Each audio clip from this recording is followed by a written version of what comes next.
A woman cries in the emergency room. Not because of a broken bone, not because of a heart attack, not because she lost a family member. She's crying because the hospital refuses to treat her baby, a baby that's actually made of silicone. Another case, a couple gets divorced and she demands child support for her son. The judge reviews the case and discovers something unbelievable. The son is a reborn doll. How far are we taking these fantasies? There are people crying, suffering, raising, loving, and defending a piece of vinyl. With its own name, with its little clothes, with its own room, with a completely made-up story. But here's what really bothers me. It's not just about believing, it's a real baby. These people demand that everyone else sees it that way too. That we accept it, respect it, take care of it. That we treat the doll like it's a living creature. And if you don't, they call you heartless, soulless, or insensitive. So I wonder, is this tenderness? Or are we looking at collective dissociation? A new version of socially accepted madness? What if I told you this isn't new at all? Over 20 years ago, we had Tamagotchis, those little egg-shaped electronic devices you had to take care of. They ate, slept, got sick, and died. You know what happened if you didn't feed them on time? You cried, you felt guilty. It really affected you. Then came virtual pets, apps where you took care of dragons, cats, or characters that didn't exist, but you suffered for them as if they were real. So I wonder, is this reborn doll thing really new? Or is it just the logical evolution of an emotional need we've never resolved? Could it be that we're trying to control the one thing we can never control? Life itself? Think about it. A real baby cries, makes messes, screams, gets sick, grows up, and eventually leaves. A reborn doll doesn't do any of that. It doesn't judge you. It doesn't leave. It doesn't change. It's yours forever.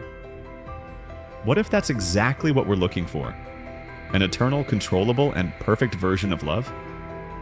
Maybe we're not looking at madness, but at a massive emotional wound.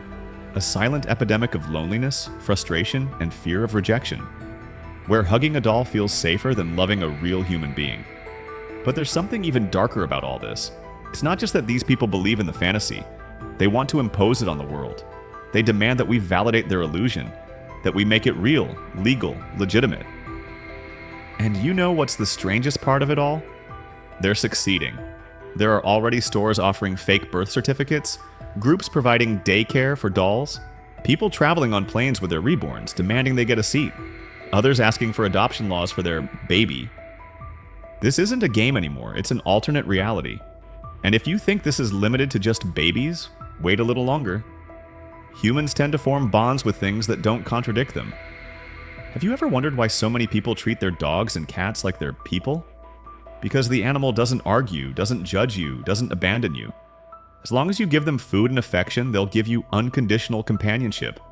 And that's why you call them my fur baby, my eternal companion, my best friend. But now there's something even more convenient. A doll. One that doesn't get sick, doesn't make messes, doesn't bite, doesn't die. Pet food, clothing, toy, and accessory companies are going to start feeling the impact. Because there's a new trend coming, replacing the animal with an even more perfect illusion. The doll doesn't really need you, but you definitely need it. And apparently that's enough. Companies already know this and are reacting. Clothes for reborns. Little shoes, blankets, cribs, toys, Christmas, birthdays, Children's Day, even family photo sessions with the doll included. And the most chilling part, it's not just teenagers. It's not a young people's trend. These are adults in their 30s, 40s, 50s, even 60s. People with education, families, stable jobs. People caught up in an emotional need that no longer seeks human relationships, but risk-free connections. And are you going to keep thinking this is just a passing fad? Or are you starting to see what's really happening here? By the way, this is exactly why this channel is called Everything is Possible. Because even though many things seem absurd, impossible, or completely illogical to us, for other people there's part of their daily reality.